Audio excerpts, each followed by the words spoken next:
Halo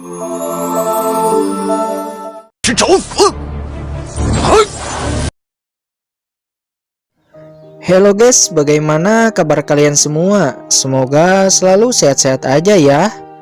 Oke, kali ini Mimin akan melanjutkan Martial Master versi novel bagian 230. Bagi yang baru bergabung, selamat bergabung. Dan bagi yang belum subscribe, subscribe dulu lah, biar Mimin tambah semangat lagi nih buat videonya. Oke, kalau sudah, ayo kita langsung masuk ke isi ceritanya.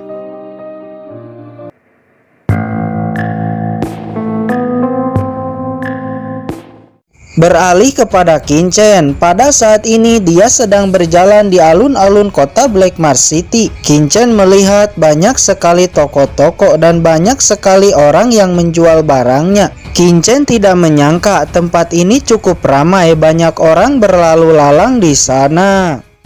Di saat Kinchen sedang melihat-lihat, tiba-tiba sesosok pria tua menghampirinya dan berkata, "Tuan muda, apakah kamu ingin menggunakan saluran teleportasi untuk memasuki rawa maut hitam?" Kinchen lalu menjawab, "Ya, benar, saya ingin menggunakan saluran teleportasi untuk memasuki rawa maut hitam. Saya ingin tahu saluran teleportasi mana yang tuan ini miliki." Pria tua itu bernama Shen Peng. Mendengar ini, Shen Peng semakin bersemangat lalu berkata, "Kalau begitu, masuk saja dengan saluran teleportasi kamar dagang Gupeng kami. Saluran teleportasi kamar dagang Gupeng kami harganya sangat murah dan tingkat kecelakaannya sangat rendah. Jadi tuan jangan khawatir." Di saat Kinchen akan mengikutinya, tiba-tiba terdengar sebuah peringatan dari seseorang. "Adik, jangan percaya kepada orang itu. Dia sama sekali bukan anggota saluran teleportasi kamar dagang Gupeng. Dia hanya seorang penyalur." Mendengar suara peringatan ini, Kinchen langsung berbalik dan melihat sesosok pria dengan wanita di sebelahnya. Mendapati hal itu, Shen Peng langsung berkata, "Adik, jangan percaya omong kosong mereka. Ayo masuk saluran teleportasi denganku. Saya jamin kamu akan puas." Ekspresi Kinchen menjadi bingung. Dia tidak tahu siapa yang benar dan siapa yang berbohong. Namun Kinchen memiliki perasaan bahwa kedua orang ini berbicara yang benar. Kinchen lalu berkata, "Karena kedua teman telah mengingatkan saya, jadi tolong jelaskan apa tujuannya." Mereka berdua berkata, "Adik, sepertinya kamu baru pertama kali datang ke sini. Jika bersedia, kita cari tempat dulu untuk duduk dan bicara. Saya akan memberitahu kamu detail tentang saluran teleportasi ini. Jangan mau ditipu oleh orang-orang seperti dia. Kalau tidak, kamu akan menyesal." Kinchen menjawab, "Baiklah." Kinchen, dia tidak lagi terburu-buru untuk menemukan saluran teleportasi. Namun di saat Kinchen akan pergi, si Shen Peng ini nampak sangat marah lalu berkata, "Hei kamu, Yin Peng, kamu berani menghancurkan bisnis saya. Saya akan pastikan besok adalah hari kematianmu." Dan ternyata orang yang memperingati Kinchen sebelumnya bernama Yin Peng. Mendengar ancaman si Shen Peng, Yin Peng lalu berkata, "Kenapa? Saya hanya mengatakan kebenarannya." Yin Peng lalu membawa Kinchen pergi. Namun di saat Kinchen akan pergi, si Shen Peng ini menarik baju Kinchen lalu berkata, "Adik, jangan dengarkan omong kosong kedua orang itu. Ayo pergi dengan saya." Mendapati bajunya ditarik oleh si Shen Peng dengan tidak sopan, Kinchen berkata, "Jangan sentuh saya, pergilah." Mendengar ini, orang tua Shen Peng ini menjadi sangat marah. Dia tidak peduli lagi dengan aturan dan langsung meraih tangan Kinchen, seakan memaksa untuk pergi ke saluran teleportasi bersamanya. Kinchen, dia sudah kehilangan kesabarannya dan tanpa basa-basi langsung menebas tangan yang menariknya dengan pedang. Seketika tangan Shen Peng terluka dan ia meringis kesakitan. Lalu ia berkata, "Anak kecil, kamu berani menyakiti saya. Lihatlah, hari ini kamu pasti akan mati." Yin Peng dan adiknya yang melihat itu juga terkejut. Dia tidak menduga adik kecil di depannya ini akan langsung menebas tangan Shen Peng. Lalu Shen Peng mengirim pesan untuk meminta bantuan. Yin Peng yang melihatnya pun berkata, "Adik, cepat tinggalkan kota ini. Walaupun Senpeng ini tidak terlalu kuat, akan tetapi orang di belakang Senpeng ini sangat berbahaya. Pemimpinnya memiliki kultivasi di ranah Wuzhong tahap akhir." Lalu dengan marah Senpeng berkata, "Kamu tidak akan bisa pergi dari sini. Bersiaplah untuk mati." Qin Chen mengabaikan kata-kata Senpeng dan dia bertanya kepada Yin Peng, "Teman, apakah diperbolehkan seseorang membunuh di sini?" Mendengar ini, Yin Peng sedikit heran, bukannya langsung pergi, adik ini malah bertanya kepadanya.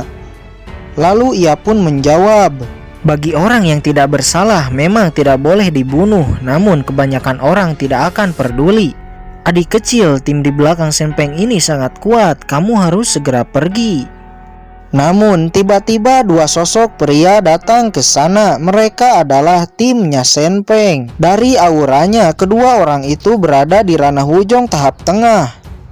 Kedua orang itu bertanya kepada Senpeng, "Senpeng, apa yang terjadi di sini?" Senpeng langsung menunjuk ke arah Qin Chen lalu berkata, "Anak ini pada awalnya setuju untuk menggunakan saluran teleportasi saya, namun tiba-tiba dia membatalkannya. Tidak hanya itu, dia juga telah melukai saya." "Senpeng, sampah, kamu bahkan dikalahkan oleh anak kecil," ucap kedua pria itu. Di saat berikutnya, kedua orang itu mengeluarkan auranya, langsung menyebar dan menekan Qin Chen. Di saat tekanan mereka berdua melonjak, salah satu dari mereka berkata, "Senpeng, kami berdua akan terus menekan anak ini. Kamu cepat bunuh dia." Lalu Senpeng buru-buru mengeluarkan sebuah pisau dan langsung melesat ke arah Qin Chen. Di sisi lain, ekspresi Qin Chen tidak berubah. Dia hanya acuh tak acuh. Di saat pisau itu akan mendarat kepadanya, dia lalu mengeluarkan pedangnya dan langsung melesat ke arah Senpeng. Senpeng sangat ketakutan dan ingin mundur, namun cahaya pedang yang sangat kuat langsung menghantam kepalanya. Senpeng dia seketika langsung tewas di sana. Melihat Senpeng telah mati, ekspresi kedua orang itu langsung berubah drastis. Dia berkata, "Berani-beraninya kamu membunuh Senpeng. Diam, selanjutnya giliran kalian," ucap Qin Chen. Kedua orang itu langsung meraung, namun di saat mereka akan baku hantam lagi, tiba-tiba sesosok pria berjubah abu-abu muncul di sana. Kedatangan pria ini cukup menggemparkan suasana. Dari auranya, kultivasi pria itu berada di ranah Wuzhong tahap akhir. Pria ini juga dikenal dengan nama Iblis Penghisap Darah. Sementara melihat pria ini muncul, kedua orang yang tadi langsung menarik diri, membungkuk, lalu memberi hormat kepadanya. Ya, orang ini adalah ketua dari kelompok mereka. Namanya adalah Jimoxin. Qin Chen menyadari bahwa orang ini adalah orang yang dikatakan Yin Peng sebelumnya. Tatapan Jimoxin langsung menatap Yin Peng lalu berkata, "Keluarga Yin Peng, jika Senpeng telah melukai Anda sebelumnya, mengapa tidak bilang kepada saya? Tidak perlu menghancurkan bisnisnya di sini. Saya akan mengurus kalian nanti." Kemudian tatapannya menyapu kepada Qin Chen dan berkata, "Anak muda, kekuatanmu lumayan, bisa dengan mudah membunuh Senpeng. Bagaimana kalau kamu bergabung denganku?" Qin Chen secara alami tidak sedikit pun takut kepada Jimoxin. Walaupun Jimoxin ini seorang Wuzhong tahap akhir yang sangat kuat, akan tetapi ini bukan pertama kalinya Qin Chen menghadapi seseorang sepertinya. Selama itu bukan seseorang di ranah Wuzhong, dia tak akan gentar. "Terima kasih atas tawaranmu, maaf saya tidak tertarik," ucap Qin Chen. "Anak kecil, kamu benar-benar tidak memberi orang tua ini wajah," kata Jimoxin. "Ya, memangnya kenapa? Apa yang bisa kamu lakukan?" kata Qin Chen.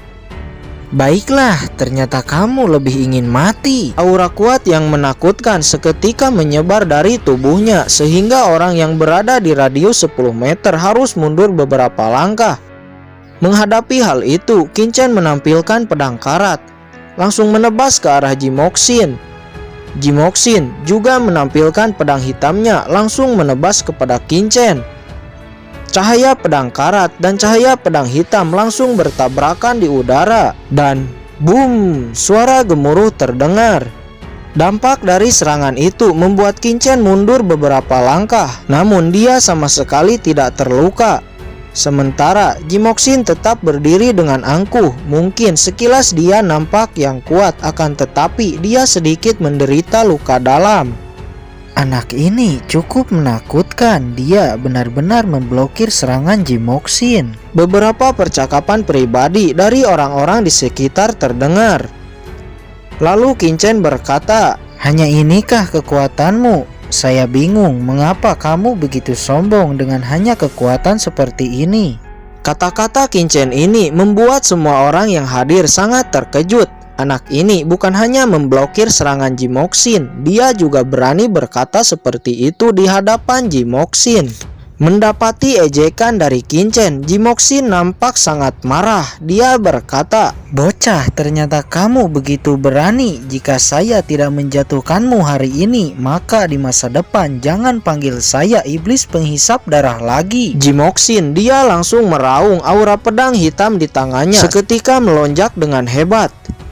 Niat pedang yang sangat kuat muncul dengan cepat dilesatkan ke arah Qin. Melihat serangan yang sangat mengerikan ini, orang-orang di sekitar mengira Qin akan mati. Namun tiba-tiba raungan keras yang akrab terdengar. "Siapa yang berani melukai Qin? Apakah dia ingin mati?"